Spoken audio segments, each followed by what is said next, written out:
सो आज एक ऐसी प्रॉब्लम पे डील करने वाला है कि भैया केमिस्ट्री में स्कोर कर सकते हैं बट हमें समझ नहीं आती। भैया केमिस्ट्री में मतलब बहुत सारे ऐसा होता है कि ऑर्गेनिक इनऑर्गेनिक फिजिकल फिजिकल से कभी कंसेप्ट बेस्ड क्वेश्चन आ जाता है, कभी थ्योरी आ जाता है, कभी फॉर्मूला बेस्ड आता है और ऑर्गेनिक हमें समझ ही नहीं आती। ठीक है, तो उसी के बेसिस पे मैंने आपको एक प्लानर बनाया कि अगर आप लोग इस प्लानर को फॉलो करोगे ना तो you can score 170 plus 170 plus आराम से स्कोर कर सकते हो। बस आपको सिर्फ ये प्लानर फॉलो करना है। ये प्लानर कहाँ मिलेगा?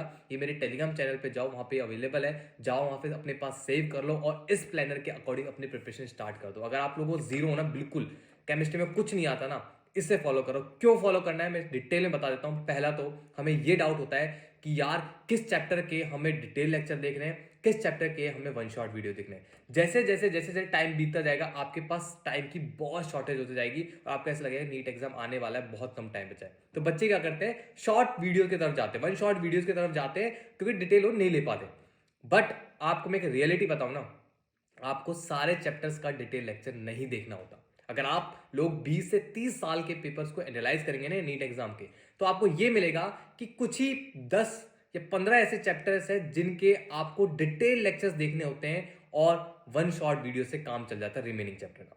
तो आज इस वीडियो में मैं पूरा डिटेल में बताने वाला हूं किसका पीवाईक्यू कितने दिन, ठीक है, किसका फॉर्मूला आपको डायरेक्ट याद होना चाहिए, कंसेप्ट बेस्ड क्वेश्चन आता है, एनसीईआरटी के एग्जांपल सॉल्व करने नहीं करने, वो पूरा मैं डिटेल में बताने वाला हूँ। ठीक है, सो स्टार्ट करते हैं। और इससे पहले ही प्लानर मेरे टेलीग्राम पे जाके ले लेना, वहां पे बहुत सारा कंटेंट आपको प्रोवाइड किया जा रहा है। सो अच्छे से करो और प्रिपरेशन मतलब निकालो नीट। ठीक है, अब बात करते हैं डिटेल में। तो पहले तो मैंने इसमें सारे पूरा बता देता हूं। पहले मैंने फिजिकल केमिस्ट्री, देन उसके बाद इनऑर्गेनिक एंड ऑर्गेनिक। मैंने 11th क्लास में तीनों पार्ट डिवाइड कर दिए, physical chemistry, inorganic chemistry and organic chemistry. Physical chemistry में जो मैंने चैप्टर्स लिखे हैं ये सारे सीक्वेंस में कि इसके बाद आपको यही चैप्टर करना है, इंपॉर्टेंट है। अगर नहीं करोगे तो आपका कंसेप्ट मिस होगा, आप लोग क्वेश्चन सॉल्व नहीं कर पाएंगे, क्वेश्चन नहीं बनेगा। सारा सीक्वेंस में 11th एंड 12th क्लास के जो चैप्टर्स का मैंने सीक्वेंस दिया, प्लीज ये फॉलो करना, बहुत इंपॉर्टेंट है।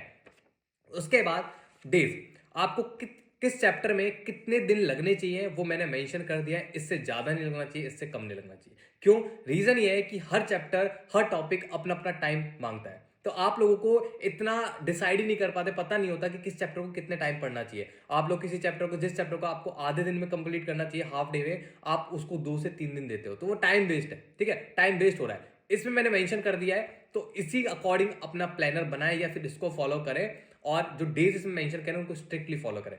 उसके बाद आता है आपका पीवाईक्यूज। देखो, पीवाईक्यूज आपको सभी चैप्टर्स के करने हैं। मैंने 12th 11th organic inorganic physical chemistry सभी के पीवाईक्यूज मैंने आपको इसमें मेंशन कर दिए। क्यों करने हैं?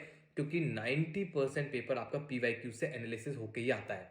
अगर आप लोग पीवाईक्यूज को एनालाइज करें और उनके बेसिस पर अपनी प्रिपरेशन करें ना, तो भाई तुम कम मेहनत में ना बहुत कुछ गेन कर सकते हो, बहुत ज्यादा। जो बच्चा 2 से 3 साल में नहीं उखाड़ पाता ना, आप वो 2 से 3 महीने में कर सकते हो। बट हम एनालिसिस नहीं करते क्योंकि हमें पता नहीं होता ना कैसे एनालिसिस करते हैं। ठीक है, उसके बाद फॉर्मूला फॉर्म लिख पाते हैं। फिजिकल केमिस्ट्री में जो कुछ टाइम पहले होता था वो ये होता था कि आपके डायरेक्ट फॉर्मूला बेस्ड क्वेश्चन आते थे।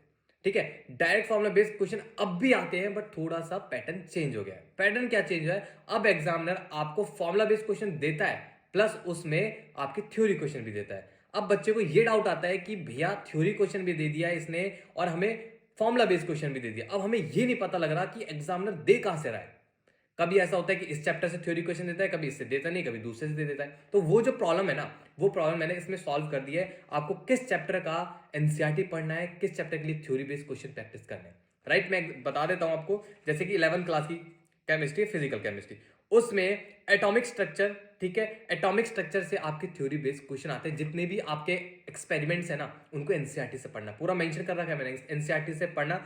दूसरा, कंसेप्ट बेस्ड क्वेश्चन कहां से आते हैं? Chemical equilibrium, ionic equilibrium and आपका रिडॉक्स रिएक्शन पे और आपका थर्मोडायनेमिक्स से कंसेप्ट क्वेश्चन आते हैं। तो मैंने पूरा प्रॉपर्ली मेंशन किया हुआ है और किस किस से formula, direct formula based question आता है। राइट, अब आते हैं आपके एनसीईआरटी।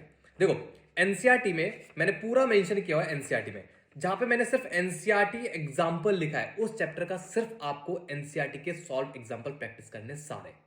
राइट, क्योंकि होता क्या है कि मैक्सिमम टाइम एग्जामिनर क्या करता है, क्वेश्चन वहीं से उठाता है।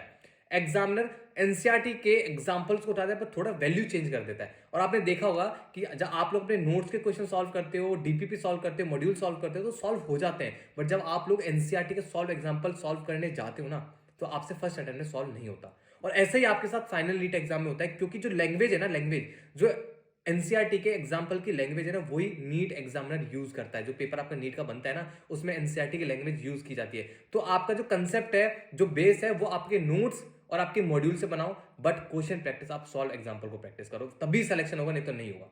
ठीक है। उसके बाद फिर मैंने इसमें मेंशन भी किया है कि ओनली फॉलो नोट्स। कुछ चैप्टर्स ऐसे हैं जिसको सिर्फ आपको नोट्स को ही फॉलो करना है, कोई एनसीईआरटी वगैरह फॉलो नहीं करना, मैंने प्रॉपर मेंशन किया हुआ है। ठीक है। देन उसके बाद जो बहुत इंपॉर्टेंट है वो है कि भैया इस चैप्टर के लिए क्या वन शॉट वीडियो देखना चाहिए या फिर डिटेल लेक्चर देखना चाहिए। देखो, अगर आप लोग 20 से 30 साल के पेपर एनालाइज करोगे ना तो आपको ये मिलेगा कि सिर्फ आपको 90% चैप्टर्स में वन शॉट वीडियो देख के काम चल जाएगा। बट हम लोग क्या करते हैं, डिटेल लेक्चर्स पे जाते हैं। क्यों जाते हैं कि भैया अगर हमने डिटेल लेक्चर नहीं देखे ना तो हमारे कंसेप्ट क्लियर नहीं होंगे, हम लोग ये सोचते हैं। बट आप 20 साल के पेपर एनालाइज करोगे ना और फिर आप क्वेश्चन सॉल्व करने बैठोगे तो आपको ये मिलेगा कि यार इतनी मेहनत करने की जरूरत ही नहीं थी, बट थोड़ा आपको है ना मतलब स्ट्रांग रहना पड़ेगा। आपको ये नहीं चलेगा कि नहीं हो रहा, एक बार क्वेश्चन अटेम्प्ट करा उसके बाद बुक ही बंद कर दी, नहीं, थोड़ा स्ट्रांग रहना पड़ेगा, फाइट बैक करना पड़ेगा। ठीक है, तभी ये चीज पॉसिबल है, नहीं तो पॉसिबल इस दुनिया में कुछ भी नहीं है। राइट। तो जो मैंने इसमें वन शॉट वीडियोस है ना, वो इसमें मैंने मेंशन किया हुआ कि इस चैप्टर के लिए आपको वन शॉट वीडियो देखना है। और जिस चैप्टर के वन शॉट वीडियो जिस टीचर के आप देखोगे ना, प्लीज उसके नोट्स पक्का बनाना। नोट्स नहीं बनाओगे ना तो कुछ नहीं होने वाला। अब मैं आपको बता देता हूं कि वन शॉट वीडियो किसके देखने हैं। पारा सर हैं, अनअकैडमी में पढ़ाते थे पहले, अब नहीं पढ़ाते। उनके वन शॉट वीडियोस अपलोडेड है 3 से 4 साल पहले के, उन्हें देखें।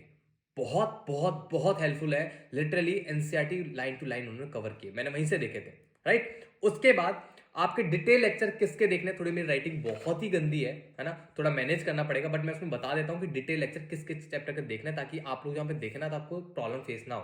राइट।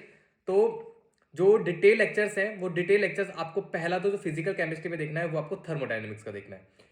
आपको इनऑर्गेनिक में जो आपको देखना है वो डिटेल लेक्चर आपको देखना है periodic table and chemical bonding. And आपको जो ऑर्गेनिक में देखना है GOC1 एंड GOC2 का आपको देखना है।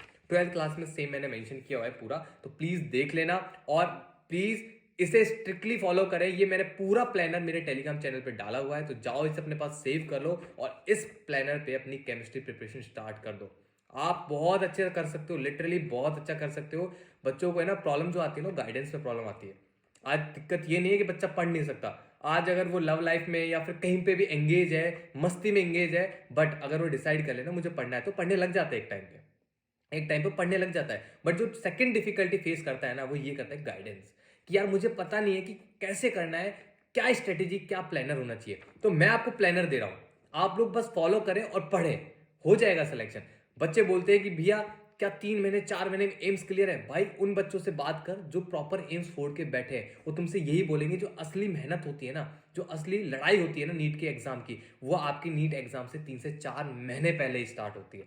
ऐसा नहीं है कि 2 साल पहले। 2 साल तक तो हम क्या करते हैं, मस्ती करते हैं या फिर हम अपने कंसेप्ट बनाते हैं। जो पढ़ने वाला बच्चा होता है वो कंसेप्ट बनाता है, जो मस्ती वाला बच्चा होता है वो मस्ती करता है। राइट। बट जो रियल स्ट्रगल होता है ना, रियल मतलब स्ट्रगलिंग फेस होता है, वो आपका एग्जाम से 2 से 3 महीने पहले होता है। तो उसमें जितना फाइट बैक करोगे, जितना पढ़ोगे ना, उतने ज्यादा चांसेस है सिलेक्शन के, और उसी फेज में ज्यादा चांसेस होते हैं एम्स जैसे कॉलेज को क्रैक करना। ठीक है। सो ऑल द बेस्ट, अच्छे से प्रिपरेशन करें। ये पूरा प्लानर मैंने अपने टेलीग्राम पे डाल दिया, जाओ इसे रख लो अपने पास और इसको फॉलो करें। So all the best. आने वाली वीडियोस में मैं बोर्ड्स के लिए प्लानर लेके आने वाला हूं, बोर्ड्स एंड नीट के लिए मैनेज कैसे करना है, सेकंड आपका बायो के लिए। सो ऑल द बेस्ट, अच्छे से प्रिपरेशन करें।